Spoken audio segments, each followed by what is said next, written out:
दादाजी को जब पता चला कि मेरा पोता ड्रामे में जाएगा तो वो उन्होंने मुंह छुपा लिया और वो गांव में शर्म से फिरने लगे। भाई क्या हुआ? कहते मैंने पता लगा तेरा पोता कुछ बाहर निकल आया।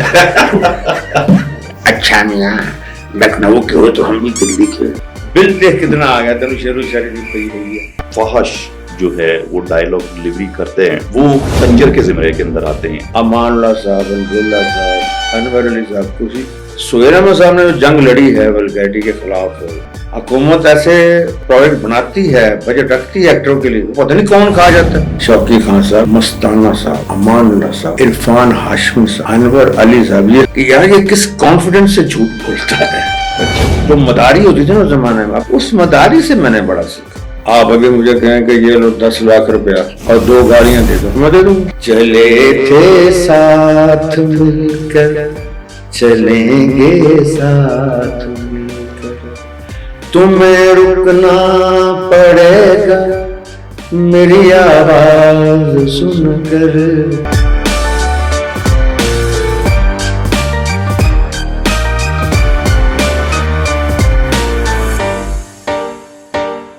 अस्सलाम वालेकुम नाज़रीन, खबरें डिजिटल के पॉडकास्ट फ्रंट फुट में आपको खुशामदीद कहता हूं। मैं हूं फजल अब्बास सैयद। नाज़रीन, इस फ्रंट फुट में बातें होंगी फ्रंट फुट पर, और आज के हमारे जो गेस्ट हैं निस्फ सदी उन्हें हो चुकी है और रूहे रमा हैं स्टेज के। नाज़रीन, मैं नाम ले रहा हूं मोहम्मद जवाद वसीम साहब का। सर वेलकम करते हैं। वालेकुम अस्सलाम। कैसे हैं आप सर? शुक्र अल्लाह का, बड़ी खुशी हुई कि आपको मिला और आपका पता चला। जब आपकी वजह से 20 साल पहले मैं काम कर चुका था शुरू से। बिल्कुल ऐसे है। अच्छा जवाद वसीम साहब, ये बताएं, बचपन की आपने मेरी बात की है, मैं जरा आपको अपने बचपन में लेकर जाता हूं। कैसा था बचपन? शरारती थे या बस नॉर्मल थे? नॉर्मल, बल्कि नॉर्मल से थोड़ा सा यानी संजीदा। यानी मुझे जो है ना शरारत सूझती नहीं थी। अच्छा। बच्चों को शरारत सूझती है ना, वो तो शरारत करते हैं। तो मैं दूसरे बच्चों की शरारतों में शामिल होकर शरारत करता, यानी मुझे अपने को नहीं सूझती थी, ना कॉमेडी सूझती थी। एक संजीदा सा बच्चा था मैं, लेकिन मुझे समझ नहीं आई कि कॉमेडी में इतना नाम और इतनी दुनिया में मैंने कॉमेडी किया है। तो मैं समझता हूँ ये अंदर ही कुछ छुपा होता है, अल्लाह की तरफ से होता है। तो बचपन में मेरे कोई आसार नहीं था। हाँ, अलबत्ता मैंने कई इंटरव्यूज में कहा है कि मेरी जो वालिदा मोहतरमा थी जब से करे, वो अक्सर मुझे देख के कहा करती थी कि या मेरा बेटा मौलवी बनेगा या एक्टर बनेगा। आप दोनों ही। अब वो मैंने पूछा बड़े हो गए, जब मैं इन हो गया, मैंने कहा अम्मी आप कैसे कहते थे? क्या थे? कहते बस मेरे मुंह निकल गया, तुम हो गए हैं। माँ की जो अल्फाज होते हैं, दुआ होती है, लगती है। आजकल के बच्चों को नहीं पता इस बात। बिल्कुल ऐसे। तो बस उनकी ये बरकत समझ। अच्छा ये बताएं कि काफी सारे जो है माशाल्लाह से आपने स्टेज पर परफॉर्म की है और इतने सारे कैरेक्टर्स के साथ, जिसमें बबू बराल साहब हैं और स्पेशली शौकी खान साहब जो हैं, उनके साथ आपने जो है स्टार्ट की और पहला ड्रामा भी उन्हीं के साथ हुआ था। तो ये माजी की चंद एक बातें जो है वो जरा हमारे साथ। बब्बू साहब तो बहुत लेट आए उनके साथ। अब तो स्टार्ट में अलहमरा में शौकी खान साहब, मस्ताना साहब और अमानुल्लाह साहब, इरफान हाशमी साहब, अनवर अली साहब, ये हम अनवर साहब थोड़ा सीनियर हैं, अमानुल्लाह साहब, मस्ताना साहब और ये शौकी, हम इकट्ठे पहले काम बाहर करते थे। सही, मैं भी करता था, बाहर करते थे। लेकिन आर्ट्स काउंसिल में 79 में हम जमा हुए। फिर ऐसे जमा हुए कि फिर जमा ही हो गए, जमा होते, फिर तफरीक ही नहीं हुई। अच्छा। फिर बड़ा लंबा इनिंग खेली हमने। अच्छा, सबसे ज्यादा सीखने को जो है वो किस कैरेक्टर से मिला है? देखो सैयद साहब, अगर आदमी सीखने की नीयत कर ले तो हर एक से सीखते हैं। बिल्कुल। खालबा डार साहब से मैंने सीखा, हम्म, जमील फखरी साहब से मैंने सीखा, फखरी साहब से सीखा, फखरी अहमद, इरफान खूसट साहब, हम्म, अमानुल्लाह साहब, अलबिल्ला साहब, अनवर अली साहब, कोई टोन उसकी, कोई बात उसकी, कोई आइडिया उसका, कोई एक्सेंट उसका, रंगीला साहब, मुनव्वर जरीफ साहब, नन्ना साहब, वो जो इंडिया के थे, जानी बाकर, उनसे मैंने बड़ा कंसीव किया उनको, जानी बाकर को। आपने कभी देखेंगे मुझे, आप उनकी थोड़ी जमीन आपको नजर आएगी, जानी बाकर। फिर मैं जो मदारी होती थी ना उस जमाने में, अब तो खत्म हो गया मजमे, जगह जगह में वो डुगडुगी लेके और बांसुरी लेके, उस मदारी से मैंने बड़ा सीखा कि यार ये किस कॉन्फिडेंस से झूठ बोलता है। अच्छा। और हमेशा लोगों को जमा कर लेता है कि ये सांप कपड़े का अभी उड़ेगा, और एंड तक वो उड़ता नहीं है, दवाई बेच के चला जाता है। बल्कि कई दफा मैंने सोचा कि यार मैं भी मदारी बनूं। मदारी का मुझे शौक बन गया, यार ये क्या कैरेक्टर है, आगे खड़ा हो जाता है और कितने सारे पैसे लेके चला जाता है। तो मैं आज भी सीखता हूँ टोन्स। एक ड्रामा था मुंडा है बलैतो, तो मसलन आज वो शुरू होना था, तो चानन ते दरिया ड्रामा था टीवी में, तो आबिद कश्मीरी साहब ने वहां एक टोन दी, मैं तुम्हें ये कह रहा, तो इतना से मैंने उनको वो सीख लिया और पूरा करेक्टर उस पर कर दिया, मुंडा है बलैतो, सुपर हिट ड्रामा। अभी तो उसकी वो मिलती नहीं होगी, वो उस जमाने में कोई रिकॉर्डिंग्स बहुत कम होती थी। तो एक टोन से पूरा करेक्टर, एक एक्सप्रेशन से पूरा करेक्टर बन जाता है। हम उन दिनों में गेटअप करते थे, हमारा जो गेटअप होता है ना आधा आधा घंटे का होता है।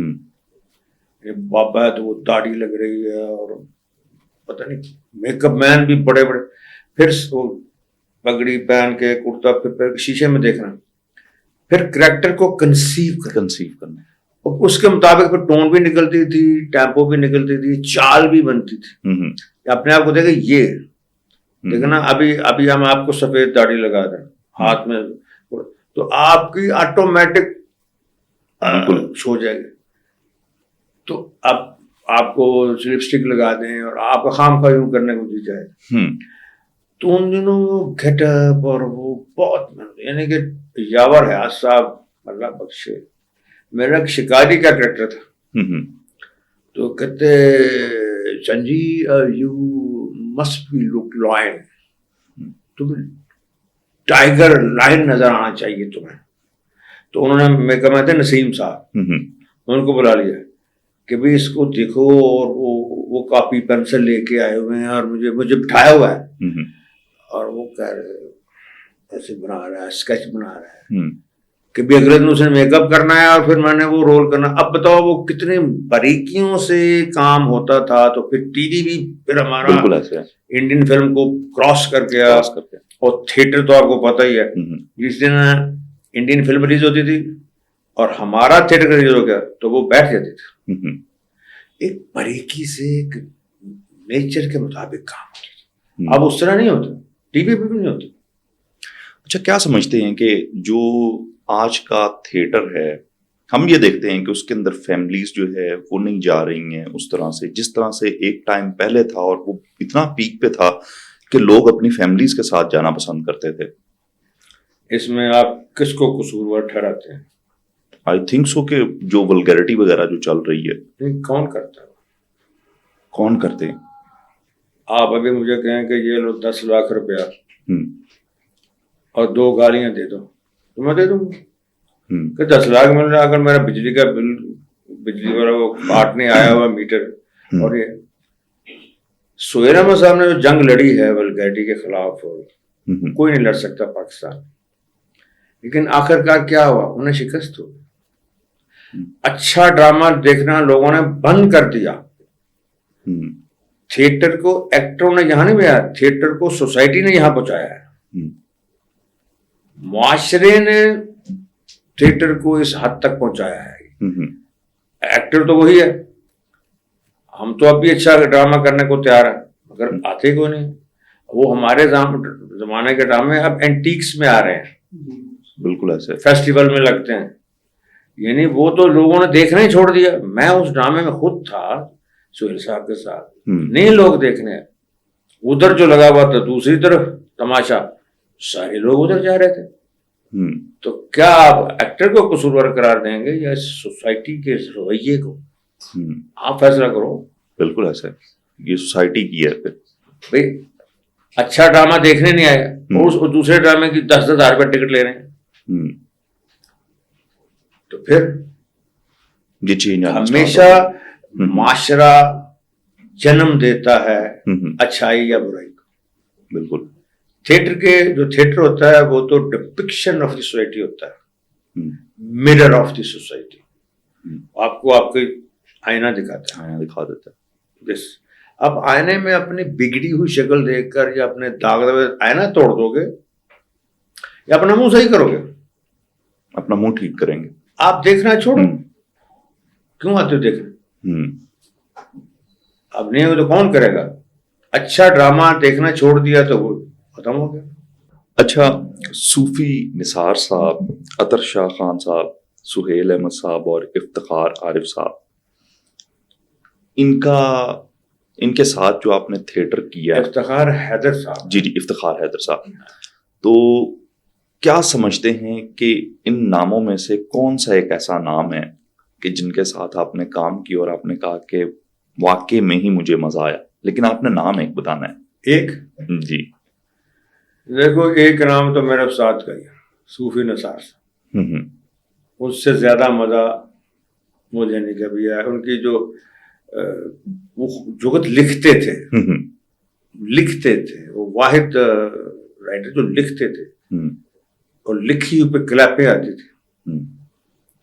तो जो सिचुएशन उन्होंने क्रिएट की, जैसे और ड्रामे उन्होंने आजा खां बारशान, चांद की सजा पर, उल्टी सीधी, लाहौर बाय नाइट, 50-50, बड़े। तो अगर दूसरा नाम लेंगे तो मैं सुहेल अहमद खान, उन्होंने भी कमाल कर दी, कमाल। बाकी अतर शाह साहब कम नहीं, बढ़ चढ़ कर हैं। इफ्तिखार आदिल साहब बढ़ चढ़ कर हैं, लेकिन जो आपने टॉप, जो मुझे, मैं तो फिर सच्ची बात जो फिर आया इफ्तिखार साहब के साथ भी आता था, लेकिन ये दो सूफी निसार साहब और सुहेल साहब। बाकी अतर खान साहब को कम नहीं लिखा उन्होंने, बड़ा अच्छा लिखा, बहुत कमाल लिखा। लेकिन अगर आप मुझसे पूछते हैं टॉप पे तो यही।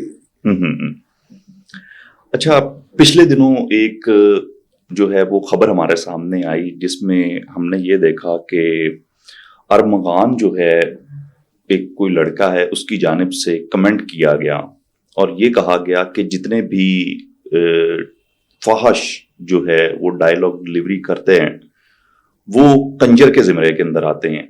और इसके नीचे मुख्तलिफ किस्म के जो है वो कमेंट्स किए गए और कुछ लोगों ने अरमान के बारे में जो है ये कहा कि ये वाकई दुरुस्त कह रहा है।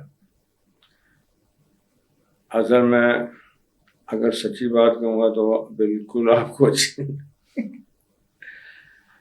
इस लफ्ज का मतलब, अगर आपको सिर्फ लफ्ज का मतलब बताता हूँ, बाकी मैंने नहीं कान जर जो सह जाता है, यानी उस बात को जो सह जाता है, यानी उसको कहते हैं कि कान का जर है, जरी नहीं होता, जर है। तो दूसरी बात, जैसे उन्होंने अरमान भाई जो कह रहे हैं, उन्होंने जैसे तबसरा किया तो मेरे ख्याल में वो महा ही लगे हैं। जो उन्होंने तबसरा किया ना, उसमें वो महा हो गए हैं। यानी उनको ये नहीं पता कि ये बात मेरी बहन या मेरी माँ, हमारे घर में ये हो सकती, कोई शरीफ घर में ये लफ्ज इस्तेमाल होता, किसी को समझाने के लिए ऐसे किया जाता है, फिर मरे हुओं के बारे में ऐसे गुफ्तगू की जाती है। ये उनकी तालीम है, ये उनकी तरबियत है, और उनके इस कहने से उनको बदनामी तो मिल गई, शोहरत नहीं मिली। बिल्कुल। क्योंकि मैंने एक शेर कहा, कल भी कहा, बदनाम नगर दे बासियां नूं, बदनाम नगर दे बासियां नूं मशहूर नहीं आख्या जा सकता, हर सूली चढ़ दे बंदे नू मंसूर नहीं आख्या जा सकता। हाँ, वो उस बात से बदनाम तो हो गए, मेरा ख्याल उनका महल्ले में नाम भी यही पड़ गया होगा। वो इतनी दफा गया कि उनको लोग कहना शुरू हो गए, वो जा रहे हैं। ऐसे ही है। तो इतनी दफा एक रेपिटिशन उन्होंने की ना कि मैं महल्ले सारे में या इनकी फैमिली वो जा रहे हैं। किसी को समझाना हो तो ये तरीका तो नहीं। हमारा एक सिविलाइज्ड कौम है, एक ऐसे शानदार मजहब से ताल्लुक रखते हैं जहां समझाना ही जिसकी बुनियादी समझाने से, तो क्या ये तरीका है? इस तरह समझाया जाता है। हमारे यहाँ तो समझाने का बड़ा हसीन तरीका है, बड़े खूबसूरत तरीका है। तो एक आदमी ने गाली, जैसे कहते हैं ना, यानी कि फरमाया कि अपने माँ बाप को गालियां मत दिया करो। तो पूछा क्या कि अपने माँ बाप को तो कोई गाली नहीं देता। तो फरमाया कि जब तुम किसी के माँ बाप को गाली दोगे और वो फिर रिवर्स में तुम्हारे लिए फिर तुमने दी, बिल्कुल ऐसे, तो बुराई को अच्छाई से खत्म करने की कोशिश की है ही तरीका ही है, और तो कोई नहीं है। वरना ये डंडा मार के तो कभी को ठीक हुए नहीं। अब ये जो अल्हम्दुलिल्लाह बेशुमार अदाकार आए हैं, अदाकार हैं जो अल्हम्दुलिल्लाह मेरी बेटियां हैं, बहनें हैं सारी। आपको पता है मेरा तो ताल्लुक, जी बिल्कुल, कितनी ने तौबा किया, पर्दों में चली गई, कितनी ने मेरे साथ हज किया है। अब मैं उनको ऐसे कहता नौज़ तो सर पे हाथ दिया है, मेरी बेटी है भाई, तो उसने में वो समझ गई है कि उसने कहा कि अच्छा ये बताएं जवाद वसीम साहब कि फैमिली के अंदर जब आप टाइम देते हैं तो कभी कोई एक ऐसा शेर जो जिससे आपकी वाइफ जो है वो इम्प्रेस हो गई हो कि नहीं वाकई में आज जो है ना आपने मुझे इम्प्रेस कर दिया, ऐसा कभी हुआ है? शायद क़यामत तक नहीं खर्चा रखे थे। अच्छा, बिल देख कितना आ गया, तेन शेरो शायरी पई हुई है। और वैसे वो मेरे साथ बहुत प्यार करती है, लेकिन वो एक खालस मशर की औरत है, ये खामन के साथ अच्छे बुरे हालात में गुजारने वाली। लेकिन एक आर्टिस्टिक जो होता है ना, मेरे साथ हर साल हज पे जाती है, सारा कुछ जाती है, और जितनी अदाकारें हैं वो सारी उसको अम्मा जी कहती हैं। अब मेरी उम्र उससे ज्यादा है, कभी भी लड़ती है कि तू तो बाबा है, मैनू कह तेरी दादी कौन है, जड़ा मैनू दादा कह तेरे दादी कह। सही बात। बड़ा अच्छा हमारा सफर, 33 साल हो गए शादी को माशाल्लाह। कभी एक रात भी ऐसी नहीं गुजरी कि हम नाराज होकर सोए, अभी तक नहीं। अल्लाह बात से बचाए माशाल्लाह। तो वो शायद ही नहीं पसंद करती, पता नहीं क्या है। आपने बड़ी दफा कोशिश की? बड़ी दफा मैं शेर गाने सुनाता रहता हूँ, जब रूठ जाती है तो मैं गाने गा के उसको मनाता हूँ। जिंदगी का पहला गाना याद होगा आपको? हाँ, वो मुझे याद आया, कहती है मैं जा रही हूँ तुम्हें छोड़कर, गुस्से में पड़ी तो घर बात नहीं ना, मैं जा रही हूँ। तो जब वो मैंने बड़ा मनाया तो फिर आखिर मैंने कहा चले थे साथ मिलकर चलेंगे साथ मिलकर, तुम्हें रुकना पड़ेगा मेरी आवाज सुनकर। तो हंसना शुरू कर दिया। अच्छा, बच्चों में माशाल्लाह कितने बच्चे हैं और किसके साथ सबसे ज्यादा लगाव है? 4 बच्चे हैं, 2 बेटियां हैं, 2 बेटे हैं। बड़ी बेटी है, फिर बेटा है, फिर बेटी, फिर बेटा। तो मेरा जो कुदरती जो रुझान है वो बेटियों की तरफ, क्योंकि अल्लाह के नबी सल्लल्लाहु अलैहि वसल्लम बेटियों से बिल्कुल आप अपना मोहब्बत फरमाते थे। तो वो चीज़ ना, मुझे मेरी बेटी की शादी है नॉर्वे, हाफिज़ कुरान है, फिर एफसी कॉलेज से उसने पढ़ा है, बहुत पढ़ी लिखी है। तो उसने नॉर्वे जाकर ना मुझे एक मैसेज भेजा कि बाबा आप बहुत याद आ रहे हैं, आपने हमसे बड़ी मोहब्बत की, हमने कभी शाउट किया तो किया, आपने नहीं कभी हम पे शाउट किया, हमने जब भी कोई ऐसी गलती की आप हमेशा मुस्कुराए, आपने मुस्कुरा के ही समझा दिया। तो उसने लंबा चौड़ा मुझे मैसेज किया, तो मैंने उसको जवाब में कहा ये शुक्रिया करो अल्लाह का और उसके रसूल का सल्लल्लाहु अलैहि वसल्लम, जिनकी वजह से हमें तुमसे मोहब्बत हुई, वरना हम भी वही जाहिल होते जो बेटियों को जिंदा दफनाते थे और एक बोझ समझते थे। तो ये तो हजूर का बरकत है, हजूर की रहमत है। आपने फरमाया कि जिस घर में बेटी पैदा होती है, ये बेटियां मेरी खुशबू हैं। खुशबू, बिल्कुल। तो मैंने अपनी बेटी का नाम इस पे रखा हुआ, आतिरा रसूल, रसूल की खुशबू फैलाने वाली। क्या बात। तो जिन घरों में बेटियां आती हैं ना, वो तो खुश होना चाहिए कि हमारे घर तो सरकार की खुशबू आ गई। बेटियां तो इतनी इतनी बड़ी रहमत, और उससे मुझे सबसे ज्यादा प्यार है। अगर छोटी ने सुन लिया तो वो बहुत मारेगी मुझे।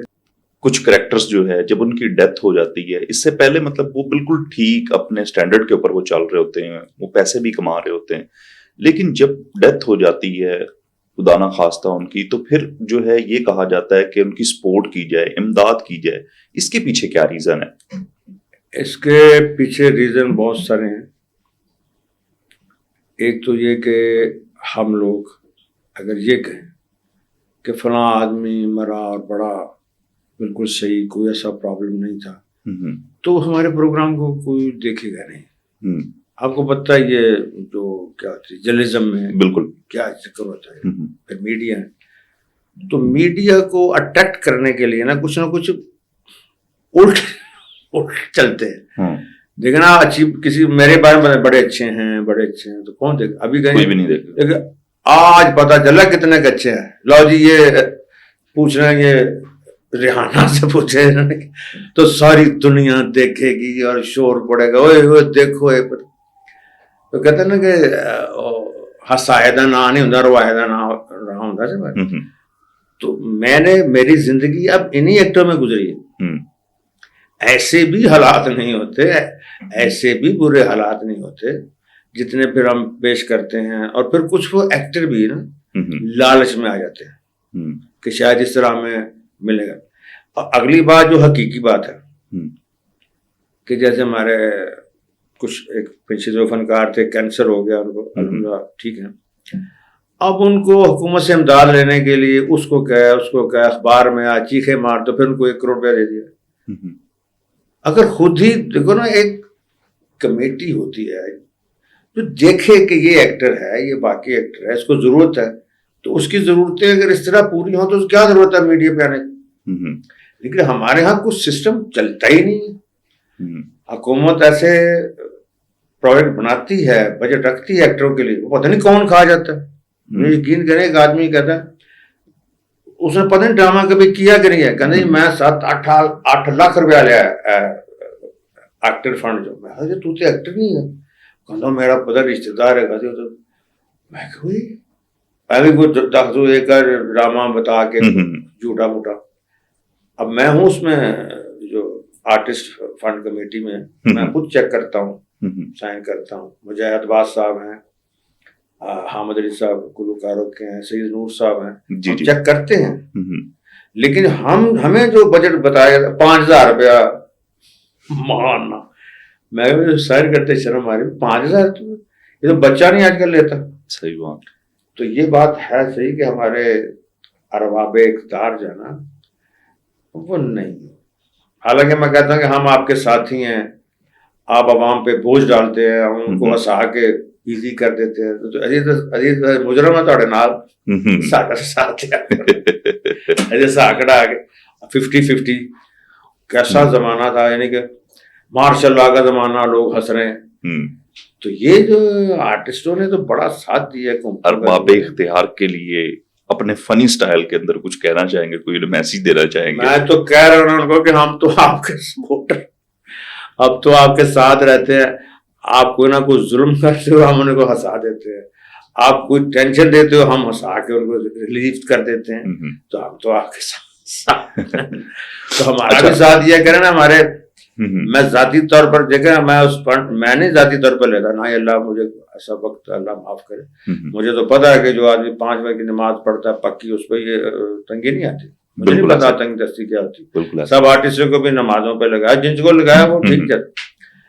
तो बहरहाल की दुनिया में दुख तकलीफ तो होते हैं ना सबके साथ, वो चल रहा होता है साथ साथ। तो चाहिए कि कुछ हमारा साथ दे दिया करें, हमारे साथियों का, हमारी बेटियों का, बच्चों का, ये आपको दुआएं देंगे, आप क्या करेंगे। बिल्कुल ऐसे।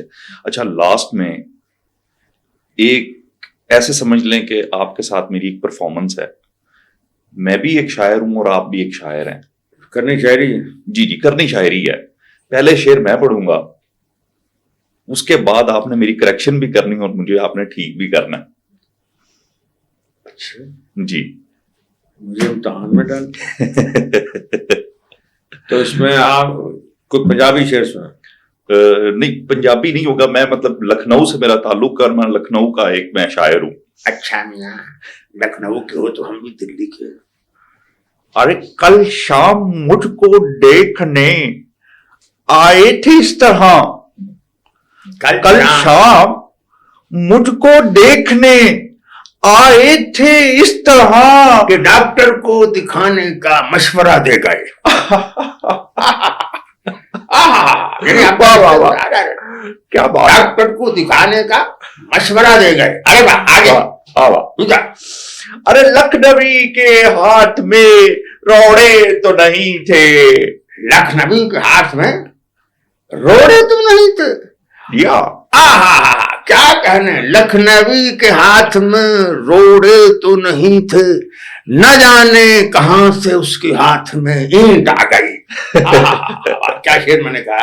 क्या बात है जवाद वसीम साहब, इतने माशाल्लाह आपने थिएटर किए हैं, ड्रामास किए हैं, कोई एक फेमस डायलॉग।